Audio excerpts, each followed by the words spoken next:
Assalamu alaikum. Hello and welcome to this incredible platform of learning, Bhanga Virtual School. At first, let me introduce myself. I am Asaduddin Rani and I am an assistant teacher English at Brownfanda AES Academy High School. And today I am going to take a class for the students of class 9, 10 and for the candidates of SSC 2022. And this class will be helpful for the students of class 6, 7, 8, 9, 10 or 11, 12 or degree third year or honors second year students who have English as a compulsory subject. ইংরেজির এই ক্লাসটিতে আজকে আমরা শেখাতে যাচ্ছি কিভাবে মূলত ইংরেজি বাক্য তৈরি করতে হয়, ইংরেজি বাক্য অসম্পূর্ণ থাকলে কিভাবে সেটা সম্পন্ন করতে হয় এবং মূলত একটা বাক্য থেকে কিভাবে আমরা হাজার হাজার বাক্য তৈরি করতে পারি, এই বিষয়টার উপরে গুরুত্ব দিয়েই হচ্ছে আজকের ক্লাসটা। তো প্রিয় শিক্ষার্থীবৃন্দ, let's get started. But at the beginning of my class I would like to render my grateful thank to the authority of Bhanga Virtual School who have arranged this incredible, wonderful platform for learning so that in this COVID-19 situation, students don't have to just sit idly or don't have to waste their time. They can engage themselves in learning and they can continue their studies from their home. And this class will be very helpful, very effective, and just give me 25 or 30 minutes, please. And the viewers or the students who are watching this live, please share this video. This video will be helpful for them and helpful for all other students.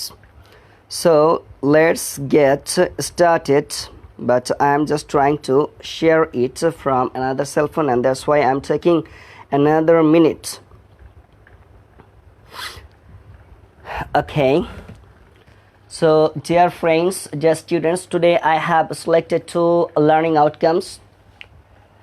What are the benefits of our today's class? আজকের ক্লাসটা করলে আমাদের benefits কী হবে, আমাদের লাভ কী হবে, আমরা আজকের class থেকে আসলে কি অর্জন করব। আসলে লাভটা জানা থাকলে ক্লাসটা করতে একটু আগ্রহ মনে জাগবে। So I have selected two learning outcomes. That means after completing the lesson, students will be able to make new sentences and they will be able to complete an incomplete sentence. তারা একটা অসম্পূর্ণ বাক্যকে সম্পন্ন করতে পারবে এবং তারা একই ধরনের প্রচুর পরিমাণে বাক্য তৈরি করতে পারবে। Just give me 25 minutes with your great attention. So my dear students, let's get to the point. Completing sentences বলতে আমরা আসলে কি বুঝি? What is the meaning of completing sentence? প্রিয় শিক্ষার্থীবৃন্দ, একটু ভাবো, কমপ্লিটিং সেন্টেন্স বলতে কী বুঝি?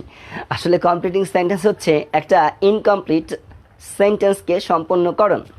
একটা বাক্যের 1/4 বা অর্ধাংশ অথবা 3/4 দেওয়া থাকবে, বাকিটুকু আমাদের নিজেদের মেধা থেকে, নিজেদের লব্ধ জ্ঞান থেকে অর্থপূর্ণভাবে গ্রামার ঠিক রেখে লিখতে হবে। যারা ইংরেজি বাক্য বানাতে পারে এবং ইংরেজি ওয়ার্ডস জানে তাদের জন্য এই চ্যাপ্টারটা খুবই একটা ইন্টারেস্টিং চ্যাপ্টার এবং এই চ্যাপ্টার থেকে তারা অনেক কিছু কমপ্লিট করতে পারবে, অনেক কিছু জানতে পারবে এবং এই সেন্টেন্সগুলো তারা তাদের প্রায়োগিক লাইফেও ব্যবহার করতে পারবে। So my dear students, let's get the point. একটা অসম্পূর্ণ বাক্যকে সম্পন্ন করার জন্য গ্রামারের কিছু কিছু রুলস মেনটেন করতে হবে।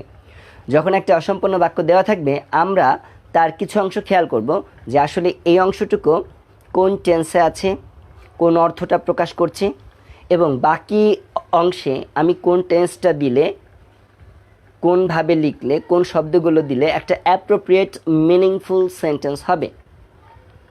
আচ্ছা, আমরা যদি এখন পুরো বাক্যের গঠন অনেক বড় বড় করে লিখতে যাই, অনেক কিছু কঠিন মনে হতে পারে, সেক্ষেত্রে ইন্টারেস্ট হারিয়ে যাবে। আসলে English is an interesting subject. আমরা সারা জীবন জেনেছি English is an international subject or international language. Actually English is also an interesting language. এটা একটা মজার ভাষাও বলা চলে। কেন মজার ভাষা? কারণ এটা দিয়ে অনেক কিছু করা সম্ভব। আচ্ছা, আমরা শুরু করি। তাহলে শিক্ষার্থীরা একটু মনে রাখো, আজকের লার্নিং আউটকামস দুটো। একটা হচ্ছে কি, তোমরা নতুন বাক্য তৈরি করতে পারবে, আর একটা কি, আরেকটা হচ্ছে তোমরা একটা অসম্পূর্ণ বাক্যকে সম্পন্ন করতে পারবে গ্রামারের অ্যাপ্রোপ্রিয়েট রুলসের মাধ্যমে এবং অ্যাপ্রোপ্রিয়েট মিনিংয়ের সাথে, অ্যাপ্রোপ্রিয়েট বা যথোপযুক্ত অর্থের সাথে। শুরু করা যাক।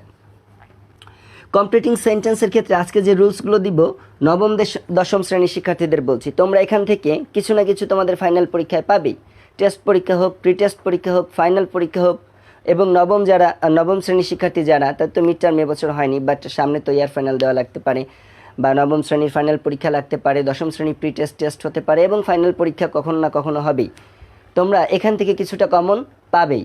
ক্লাসটা সংগ্রহ রেখো, কাজে লাগবে। শুরু করা যাক। ধরি একটা সেন্টেন্সের গঠন আমরা কিভাবে আগের অংশ পরের অংশ নির্ণয় করব। খেয়াল করি, এখানে আমি লিখলাম অ্যাজ ইফ, অ্যাজ, এটার বাংলা হচ্ছে যেন। যেন বলতে আসলে কি বোঝাচ্ছি, এই অ্যাজ ইফ বা অ্যাজ দো যুক্ত বাক্যগুলো সাধারণত ব্যবহৃত হয় শিক্ষার্থীদেরকে এই ধরনের বাক্যের সম্পর্কে ধারণা দিতে, যে একজন ব্যক্তি যা না, বা একটা বিষয় যা না, তুচ্ছ করে বা তাচ্ছিল্য করে অথবা ক্রিটিসিজমের মাধ্যমে তাকে তা বলা, একটু ছোট করা, একটু হেয় করা। এই বাক্যগুলো প্রচুর ব্যবহৃত হয় ইংরেজি কনভারসেশনে। ধরো তোমার একটা বন্ধু তোমার সামনে এমনভাবে কথা বলছে, তুমি বললা সে এমনভাবে কথা বলছে যেন মনে হয় সে সব জানে। সে এমনভাবে কথা বলছে যেন মনে হয় সে সব জানে। আসলে কি একজন ব্যক্তি সব জানে? না। In this world nobody can কি বলে যে claim. In this world, nobody can claim that he knows everything. He can claim that he is expert in some subjects or in some matters or in some topics, but nobody can claim that he knows everything. কেউই দাবি করতে পারে না সে সব জানে। সে বলতে পারে যে সে কোনো বিষয়ে দক্ষ। তাহলে একজন ব্যক্তি যদি এমনভাবে কথা বলে, আর অন্য কেউ যদি তাকে বলতে চায় যে সে এমনভাবে কথা বলে যেন মনে হয় সে একজন ডক্টর, আসলে সে ডক্টর না। যদি কোনো ডক্টরের কথা বলে তাহলে আমরা এভাবে বলবো না।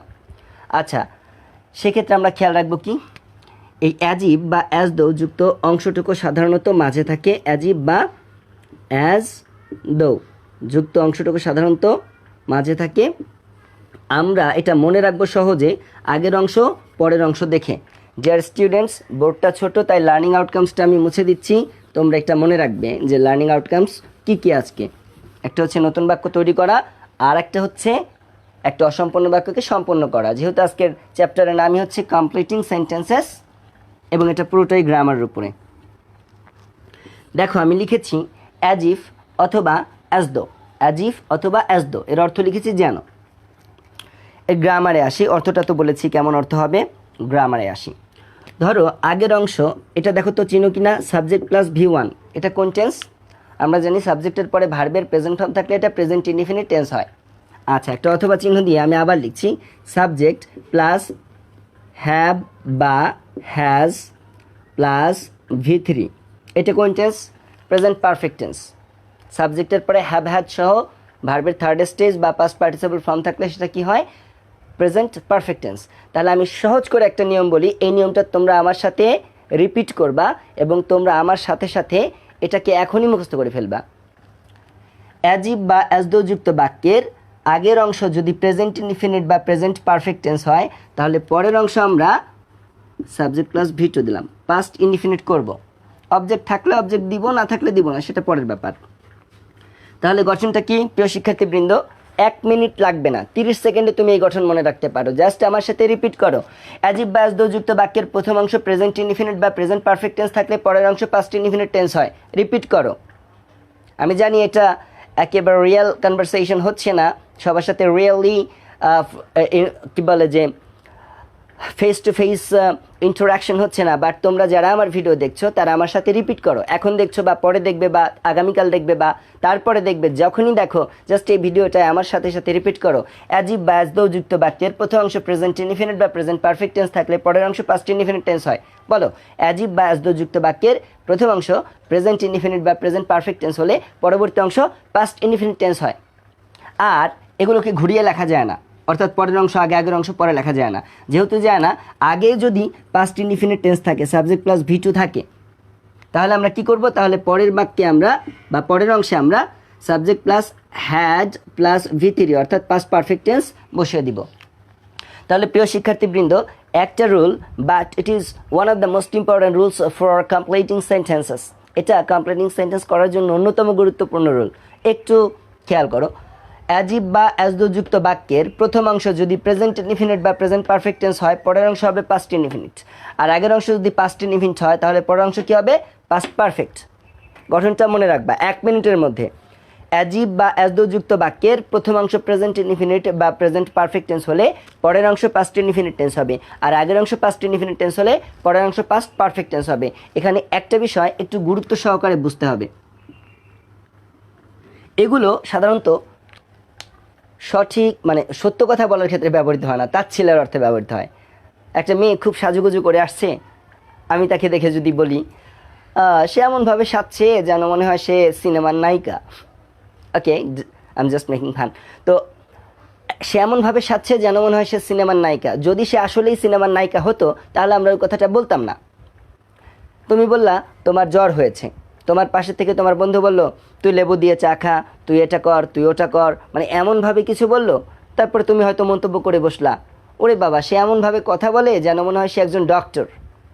অথবা একটা সুস্থ মানুষ হয়তো বা এমন কিছু কথা বলছে যে কথাগুলো দেখে মনে হচ্ছে যে লাইন ছাড়া, কথাগুলো হয়ে যাচ্ছে এলোমেলো, সে কিন্তু সুস্থ। তুমি হয়তো তার জন্য মন্তব্য করতে পারো সে এমনভাবে কথা বলে যেন মনে হয় সে একটা পাগল। আসলে যদি সে পাগল হতো তাহলে কিন্তু আমরা এই কথাটা বলতাম না। সে পাগল নয়, সে সুস্থ, কিন্তু তার কথা শুনে মনে হচ্ছে সে এমনভাবে কথা বলে যেন মনে হয় সে পাগল। এই ধরনের বাক্য গঠনে আমরা অ্যাজিভ বা অ্যাজ দো ব্যবহার করব। এ ধরনের বাক্য গঠনে আমরা অ্যাজিভ বা অ্যাজ দো ব্যবহার করবে এবং এর আগের অংশ প্রেজেন্ট ইনডিফিনিট বা প্রেজেন্ট পারফেক্ট টেন্স দিলে পরের অংশ পাস্ট ইনডিফিনিট দেব, আগের অংশ পাস্ট ইনডিফিনিট হলে পরের অংশ পাস্ট পারফেক্ট দিব। একটা শর্ত প্রযোজ্য, শর্তটা হচ্ছে আগের অংশ প্রেজেন্ট ইনডিফিনিট বা প্রেজেন্ট পারফেক্ট হলে পরের অংশ পাস্ট ইনডিফিনিট করার সময় আমরা তো ভার্বের পাস্ট ফর্ম ব্যবহার করব, অর্থাৎ কাম হলে কেম, নো হলে নিউ, রাইট হলে রোট, সি হলে স। কিন্তু যদি বি ভার্ব চলে আসে, এই অংশটুকু গুরুত্বপূর্ণ, খেয়াল করো, যদি বি ভার্ব চলে আসে অর্থাৎ অ্যাজিভ বা অ্যাজ দো যুক্ত আগের অ্যাজিভ বা অ্যাজ দো যুক্ত বাক্যের আগের অংশ প্রেজেন্ট ইনডিফিনিট টেন্স বা প্রেজেন্ট পারফেক্ট টেন্স আছে, তাহলে পরের অংশ পাস্ট ইনডিফিনিট করতে গিয়ে যদি দেখো পরের অংশের মেইন ভার্ব বি ভার্ব অর্থাৎ ওয়াজ বা ওয়ার ব্যবহার করা লাগে, মনে রাখবা কোনো পার্সনের পরে ওয়াজ হবে না, সব পার্সনের পরে ওয়ার হবে। এটা শুধু বি ভার্বের ক্ষেত্রে, কোনো পার্সনের পরে ওয়াজ হবে না, সব পার্সনের পরে ওয়ার হবে। আমরা জানি ফার্স্ট পার্সন সিঙ্গুলার আর থার্ড পার্সন সিঙ্গুলারের পরে ওয়াজ হয়, যেমন আই ওয়াজ, শি ওয়াজ, হি ওয়াজ, ইট ওয়াজ। কিন্তু এই ধরনের বাক্যে কখনোই পরের অংশে ওয়াজ হবে না।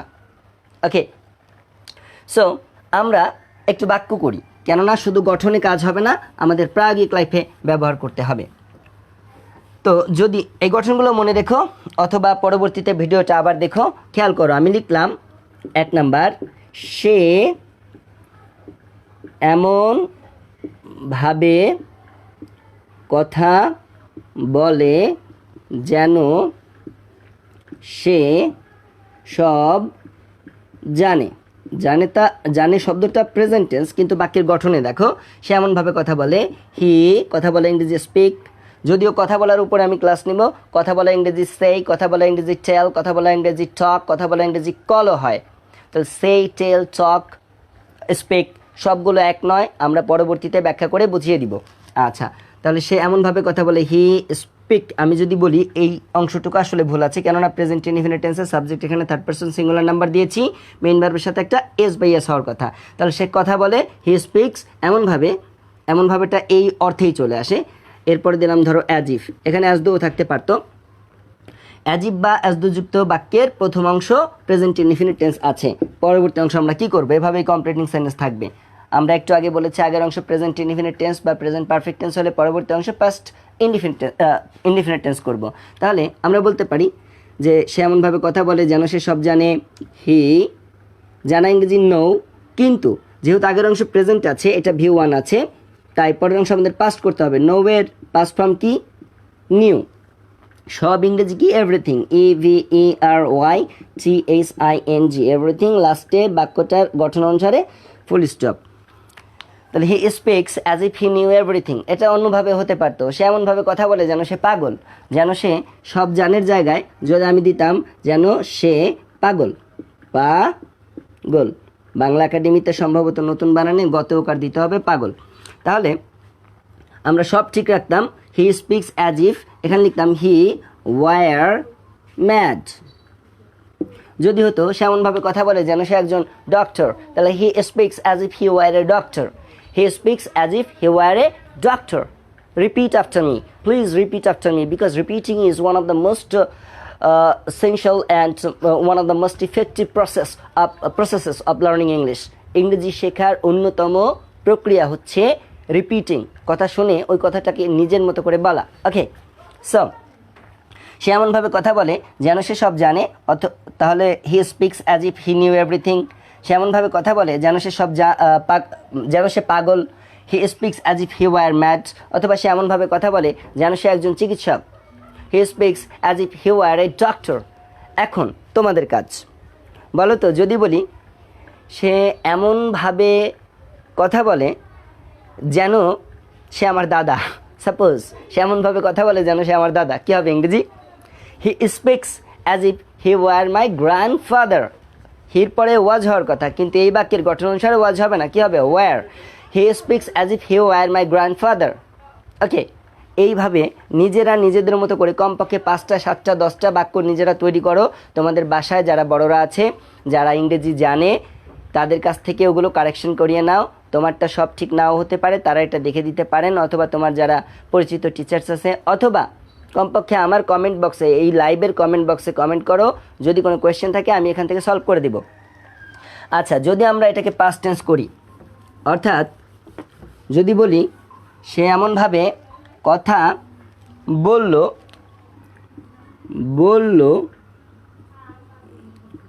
যেন সে সব, ধরো দিলাম জানতো।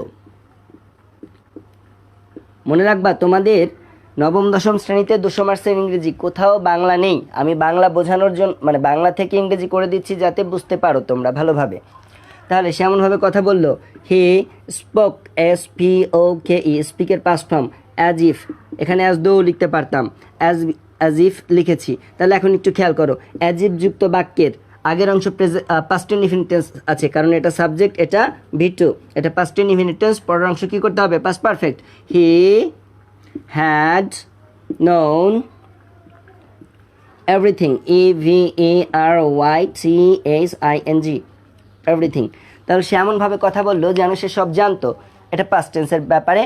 অ্যাজ ইফের আগে পাস্ট ইনডিফিনিট আছে, পরের অংশ পাস্ট পারফেক্ট হবে। আমরা বলেছি অ্যাজ ইফ বা অ্যাজ দো যুক্ত বাক্যের প্রথম অংশ প্রেজেন্ট ইনডিফিনিট বা প্রেজেন্ট পারফেক্ট টেন্স হলে পরের অংশ পাস্ট ইনডিফিনিট হবে, এবং আগের অংশ পাস্ট ইনডিফিনিট হলে পরের অংশ পাস্ট পারফেক্ট হবে। তাহলে সে এমনভাবে কথা বললো যেন সে সব জানতো। He spoke as if he had known everything. এটা আসলে কথা কিন্তু সত্য নয়, আসলে কেউ তো সব জানতো না, কিন্তু তাচ্ছিল্য অর্থে, ছোট করা অর্থে, অথবা ক্রিটিসিজমের ক্ষেত্রে, সমালোচনা করার ক্ষেত্রে বলা যায় সে এমনভাবে কথা বললো যেন সে সব জানতো। আসলে হি স্পোক অ্যাজ ইফ অথবা as though he had known everything.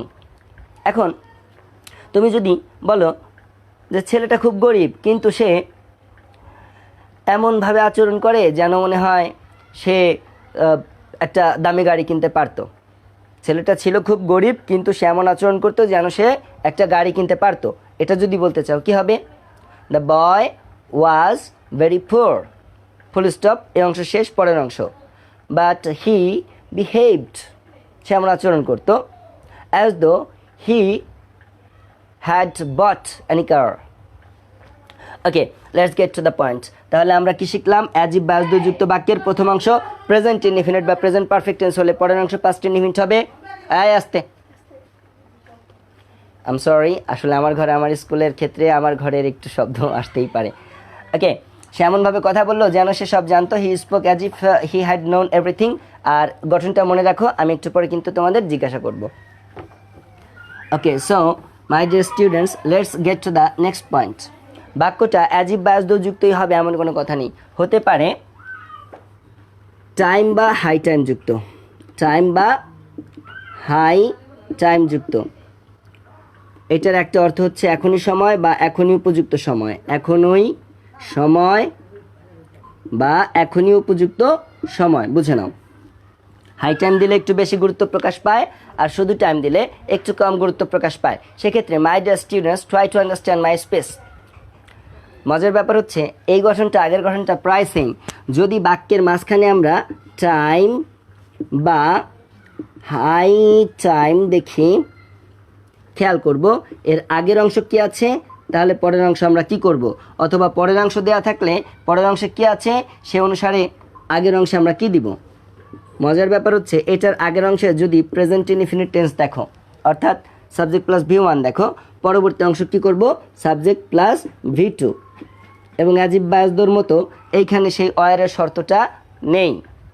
Alright, তাহলে টাইম বা হাই টাইম যুক্ত বাক্যের আগের অংশ প্রেজেন্ট ইনডিফিনিট টেন্স হলে পরের অংশ পাস্ট ইনডিফিনিট টেন্স হবে, এবং একই গঠনের বাক্য শেখাচ্ছি। তাই টাইম বা হাই টাইম যুক্ত বাক্যের আগের অংশে যদি পাস্ট ইনডিফিনিট টেন্স থাকে, পরের অংশে আমরা কি করব, subject plus has plus V3, অর্থাৎ টাইম বা হাই টাইম যুক্ত বাক্যের আগের অংশে যদি পাস্ট ইনডিফিনিট টেন্স থাকে, পরের অংশে পাস্ট পারফেক্ট টেন্স হবে। প্রিয় শিক্ষার্থীবৃন্দ, চেষ্টা করো একটু রিপিট করার আমার সাথে সাথে। টাইম বা হাই টাইম যুক্ত বাক্যের আগের অংশ যদি প্রেজেন্ট ইনডিফিনিট বা পারফেক্টের দরকার নাই, যদি প্রেজেন্ট ইনডিফিনিট টেন্স থাকে তাহলে পরের অংশে আমরা পাস্ট ইনডিফিনিট টেন্স করব, এবং আগের অংশেই যদি পাস্ট ইনডিফিনিট টেন্স থাকে তাহলে পরের অংশে পাস্ট পারফেক্ট টেন্স হবে। অর্থটা হবে এখনই সময়, অথবা হাই টাইম দিলে এখনই উপযুক্ত সময় বা এখনই যথোপযুক্ত সময়। তাহলে আরেকটু কথা এখানে একটু মনে রাখতে হবে। মজার ব্যাপার হচ্ছে আগের অংশ সাবজেক্ট প্লাস V1 অথবা সাবজেক্ট প্লাস V2, অর্থাৎ প্রেজেন্ট ইনডিফিনিট বা পাস্ট ইনডিফিনিট যাই থাকুক, এরপরে যদি টাইম বা হাই টাইম থাকে, এর পরের অংশে যদি একটা টু দেওয়া থাকে, এটা গুরুত্বপূর্ণ, আমি একটু এনবি দিয়ে দিচ্ছি, নোটা বেনে বিশেষ দ্রষ্টব্য। টাইম বা হাই টাইম যুক্ত বাক্যের আগের অংশ যদি প্রেজেন্ট ইনডিফিনিট বা পাস্ট ইনডিফিনিট যাই থাকুক, যদি টাইম বা হাই টাইমের পরে একটা টু থাকে, তাহলে আর পরবর্তীতে তোমার টেন্স নির্ণয় করতে হবে না, তুমি জাস্ট একটা ভার্বের প্রেজেন্ট ফর্ম দিয়ে দিবা। আগে পাস্ট হোক প্রেজেন্ট হোক যা হোক, যদি ইট ইজ ধরো টাইম বা হাই টাইমের আগের অংশ প্রেজেন্ট ইনডিফিনিট বা পাস্ট ইনডিফিনিট যাই থাকুক, টাইম বা হাই টাইমের পরে যদি টু থাকে, তাহলে তারপরে আমরা ভার্বের প্রেজেন্ট ফর্ম ব্যবহার করব এবং অর্থ অনুসারে অন্যান্য অংশ দিব, লাস্টে ফুল স্টপ দিব। বলো তো এইমাত্র কী বললাম? টাইম বা হাই টাইমের আমি দুটো নিয়ম বলেছি। একটা হচ্ছে টাইম বা হাই টাইম যুক্ত বাক্যের প্রথম অংশে যদি প্রেজেন্ট ইনডিফিনিট বা প্রেজেন্ট পারফেক্টের দরকার নাই, আগের অংশে যদি প্রেজেন্ট ইনডিফিনিট থাকে তাহলে টাইম বা হাই টাইমের পরে পাস্ট ইনডিফিনিট করতে হবে, আর আগের অংশে যদি পাস্ট ইনডিফিনিট থাকে তাহলে পরের অংশে পাস্ট পারফেক্ট টেন্স করতে হবে। আর মজার ব্যাপার হচ্ছে আগের অংশে প্রেজেন্ট থাকুক বা পাস্টে থাকুক, যদি টাইম বা হাই টাইমের পরে একটা টু দেওয়া থাকে, তাহলে জাস্ট আমরা একটা ভার্বের প্রেজেন্ট ফর্ম দিয়ে করব। এইগুলো দিয়ে আমরা আজকে প্রচুর বাক্য করব একেবারে খুব অল্প সময়ের মধ্যে, within a very short time. I will not I, আমি বলাটা ভালো হয় না। Dear mighty students, in this incredible class we আমরা নিজেরা we will make many more sentences now within very short time. আমরা খুব কম সময়ের মধ্যে প্রচুর বাক্য তৈরি করব এখনই। আচ্ছা, দুটো গঠন মনে রেখো। আমি বললাম এখনই আমাদের ইংরেজি শেখার সময়।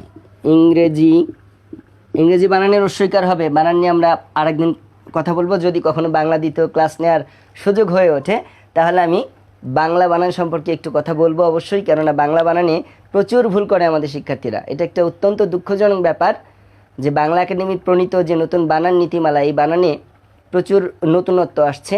সেই নতুনত্ব আমাদের গ্রহণ করতে হবে, কারণ সমাজ পরিবর্তনশীল, গতিশীলতা বজায় রাখতে হলে পরিবর্তনকে মেনে নিতেই হবে। এখনই আমাদের ইংরেজি শেখার সময়। দেখো সাবজেক্ট আছে দুই অংশেই, তাহলে আমি লিখলাম ইট ইজ টাইম। অন্যভাবে করা যায় ইট is time for us to learn English, এভাবে করা যায়, বাট আমরা আজকে কমপ্লিটিং সেন্টেন্সের রুলসে আসছি। যদি আগের অংশে ইট ইজ টাইম অথবা ইট ইজ হাই টাইম থাকে, যেহেতু এখানে ইট ইজ টাইম দেখতে পাচ্ছি, দেখো টাইম আছে, টাইমের আগে কি আছে, ইট হচ্ছে সাবজেক্ট, ইজ হচ্ছে ভার্ব। এটা কোন verb? Present form, first stage of verb V1। তাহলে টাইমের আগে V1 আছে, পরবর্তী অংশে কী করবো, সাবজেক্ট প্লাস V2। এখানে সাবজেক্টকে পরে দেখো তো আমরা, উই।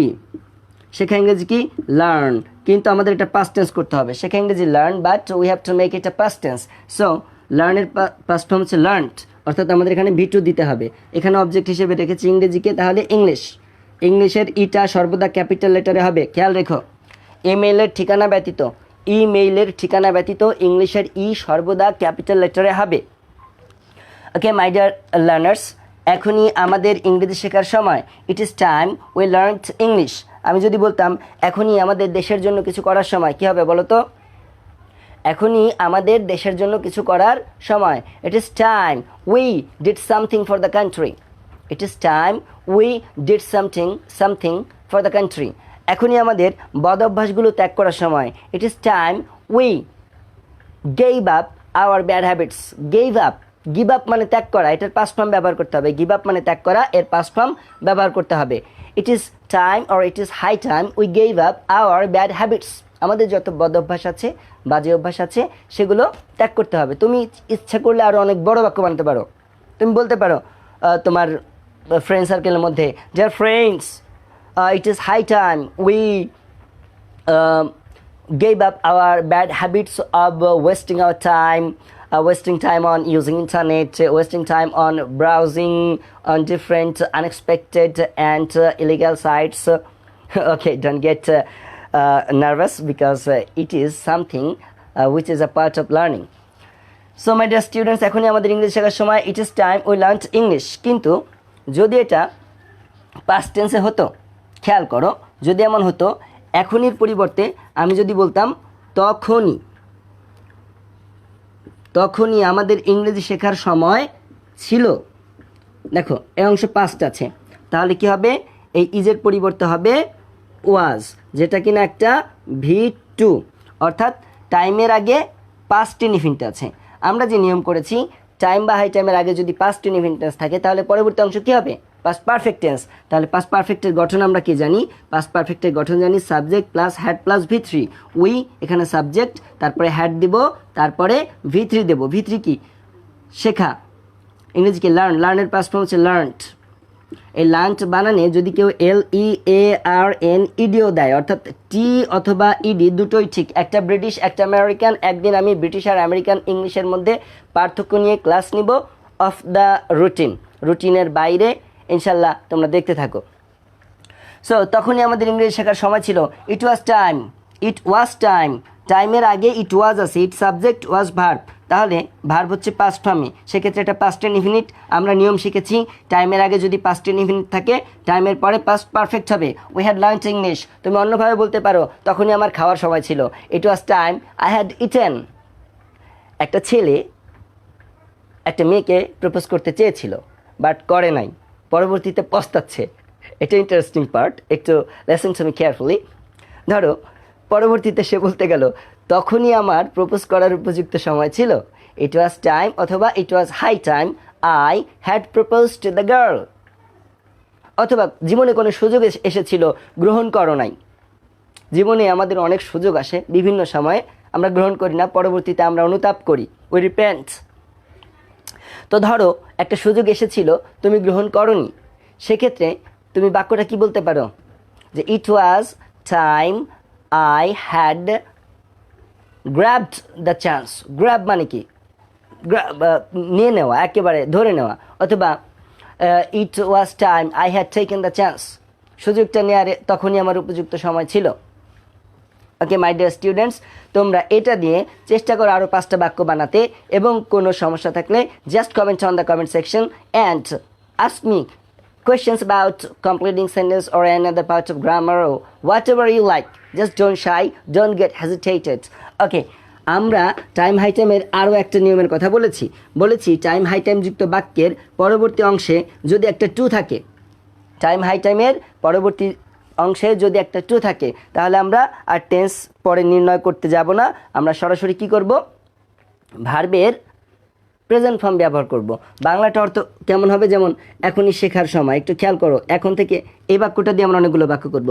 এখনই শেখার সময়, আসলে কার শেখার সময় এটা দেইনি। এখনই শেখার সময়, তাহলে ইট ইজ টাইম টু, যেহেতু আমি টু দিয়ে দিয়েছি, তাই পরের আর টেন্সের ব্যাপারে কোনো সমস্যা নেই। জাস্ট কী করবো, ভার্বের প্রেজেন্ট ফর্ম শেখা, ইংরেজিকে লার্ন। তাহলে এখনই শেখার সময় ইট ইস টাইম টু লার্ন। যদি ইংরেজি হইতো ইংলিশ, আরবি হইতো অ্যারাবিক, স্প্যানিশ হতো স্প্যানিশ, গ্রিক হতো গ্রিক, ল্যাটিন হতো ল্যাটিন, হিব্রু হতো হিব্রু, হিন্দি হতো হিন্দি, উর্দু হতো উর্দু। অর্থাৎ তুমি যা বসাতে চাও। English is an interesting language, এটা একটা মজার ভাষা, তুমি একটা দিয়ে অনেক করতে পারবা। এই মুহূর্তে আমি দেখতে পাচ্ছি মাত্র 4 জন লাইভে আছে। আমি প্রিয় দর্শকবৃন্দ 4 জন 5 জন হয়েছে, 5 জনকে আমি আমার হৃদয়ের বা অন্তঃস্থল থেকে অনুরোধ করছি আপনারা ভিডিওটা শেয়ার করে দিন, কারো না কারো কাজে লাগবে। And they will be inspired, they will be motivated, তারা আর উৎসাহিত হবে, তারা শিখতে পারবে ইনশাল্লাহ। তাহলে এখনই শেখার সময়, ইটস টাইম টু লার্ন। যদি ইংলিশ হয় ইংলিশ, আমরা ইংলিশটা দিচ্ছি না, আমি জাস্ট বোঝানোর জন্য দিচ্ছি। এই শেখাটা যদি শেখা না বলে যাওয়া বলতাম, তাহলে এখানে আমরা বলতাম গো। যদি আমি যাওয়া না বলে খাওয়া বলতাম, তাহলে এখানে বলতাম ইট। যদি পড়া বলতাম, তাহলে বলতাম রিড। যদি লেখা বলতাম, তাহলে বলতাম রাইট। প্রিয় শিক্ষার্থীবৃন্দ, at first listen, then repeat, because listening is the first part of learning a language. If you want to learn any language of this world, especially a glorious language like English, then you have to practice a lot, you have to listen a lot, because আমরা শুনে শুনেই শিখে থাকি। So এখন শেখার সময় ইংরেজি কি, ইট ইস টাইম টু লার্ন। তাহলে এখন যাওয়ার সময় ইট ইস টাইম টু গো। এখন পড়ার সময় ইট ইস টাইম টু রিড। এখন লেখার সময় ইট ইস টাইম টু রাইট। এখন অপেক্ষা করার সময় ইট ইস টাইম টু ওয়েট। এখন খেলার সময় ইট ইস টাইম টু প্লে। এখন জানার সময় ইট ইস টাইম টু নো। এখন হাসার সময় ইটস টাইম টু লাফ। এখন কাঁদার সময় ইটস টাইম টু ক্রাই। এবং যদি তোমরা এই বাক্যগুলোকে নাবোধকে প্রশ্নবোধকে নাবোধক প্রশ্নবোধকে উভয় করতে পারো, তাহলে এই বাক্যগুলো হাজার হাজার বাক্যে পরিবর্তন হবে। কিভাবে? এখন যাওয়ার সময়, ধরো এখন শেখার সময় ইটস টাইম টু লার্ন, তাহলে এটা এখন শেখার সময় না, it's not time to learn. এখন যাওয়ার সময় না, it's not time to go. এখন পড়ার সময় না, it's not time to read. এখন লেখার সময় না, it's not time two right. ধরো বউয়ের সাথে ঝগড়া লাগতে পারে, সেক্ষেত্রে তুমি হয়তো কোনো গুরুত্বপূর্ণ কাজ করছো এবং বউকে বললা যে এখন ঝগড়া করার সময় না, কি বলবা? একটু ভাবো, ইট is not time to quarrel, it's not time to quarrel. এটা বউয়ের সাথে হোক বা অন্যের সাথে হোক, যদি ঝগড়া করার অনুপযুক্ত সময় হয়, জাস্ট আমরা বিভার্বের পর একটা নট দিয়ে দেবো, it's not time to quarrel with you now. আচ্ছা, যাই হোক, কারোর সাথে ঝগড়া করা ভালো না। Let's come to the point. তো এখনই শেখার সময়, যদি এটা না বলে আমি বলতাম তখনই শেখার সময় ছিল, তখনই শেখার সময় ছিল, সেক্ষেত্রে আমরা ইজটাকে উঠিয়ে দিয়ে এখানে আমরা একটা ওয়াজ ব্যবহার করব। ইট ওয়াজ টাইম টু লার্ন। যেহেতু টু আছে, ভার্বের আর ফর্ম পরিবর্তন করব না, জাস্ট টু এর পরে the first stage of verb, অথবা তোমরা যেটাকে বলো প্রেজেন্ট ফর্ম অফ ভার্ব, অথবা অনেকেই বলে থাকে V1, যাই বলি না কেন, এটার ইন্টারন্যাশনাল নেম হচ্ছে ফার্স্ট স্টেজ অফ ভার্ব আর ভার্বের প্রেজেন্ট ফর্ম। তাহলে ভার্বের প্রেজেন্ট ফর্মটা আমরা বসিয়ে দিব। তখনই শেখার সময় ছিল, it was time to learn. তখনই যাওয়ার সময় ছিল, it was time to go. তখনই খাওয়ার সময় ছিল, ইট ওয়াজ টাইম টু ইট। তখনই পড়ার সময় ছিল, it was time to read. তখনই লেখার সময় ছিল, it was time to right. তখনই জানার সময় ছিল, ইট ওয়াজ টাইম টু, কি বলে চলে, নাও। তখনই অপেক্ষা করার সময় ছিল, it was time to wait. তাহলে প্রিয় শিক্ষার্থীবৃন্দ, আমি যদি তোমাদের বলি যে এখন কোভিড-19 সিচুয়েশনসের কারণে স্কুল কলেজ বন্ধ চলছে, কিন্তু পড়াশোনা তো বন্ধ চলার কথা না। তা আমি যদি বলতে চাই যে এখন পড়া বন্ধ করার সময় না, কী হবে ইংরেজি? It is not time to stop reading, stop studying. It's not time to stop studying. এখনই ভার্চুয়াল ক্লাস করার সময়, কী হবে ইংরেজি? It is time to do our classes virtually. এখনই চর্চা করার সময়, it is time to practice, it is time to practice. এখনই সময়ের যথাযথ ব্যবহার করার সময়, কী হবে ইংরেজি? It is time to utilise time, it is time to utilise time. কেউ যদি বলতে চাও যে it is time to use time properly, both আর কারেক্ট। একটা সেন্টেন্স অনেকভাবে ঠিক হতে পারে, just you have to know the right method and you have to know the rules. তুমি যদি রুলসগুলো জানো, তুমি যদি ওয়ার্ডস জানো, you can learn English whether you are a very weak student or not. তুমি খুব দুর্বল হও are now. If you are an expert in English, but if you can't speak, just try to practice some days, try to listen to some English news and some other things, then it will be very helpful, and someday, sooner or later, you will be able to speak spontaneously, or your fluency will be improved much, and you can't believe yourself that how much improvement can be done by practicing, by listening, by trying to acquire this language. I'm sorry because I'm giving you advice, and I know that most of the students don't like advice, but advice is important for life. Advice is important for life.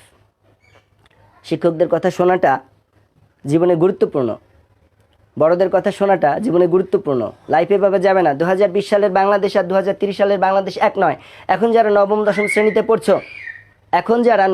শ্রেণীতে পড়ছো তারা তাদের পড়াশোনা শেষ করবে 2028-29 সালে, অথবা 30 সালে, অথবা 31 সালে।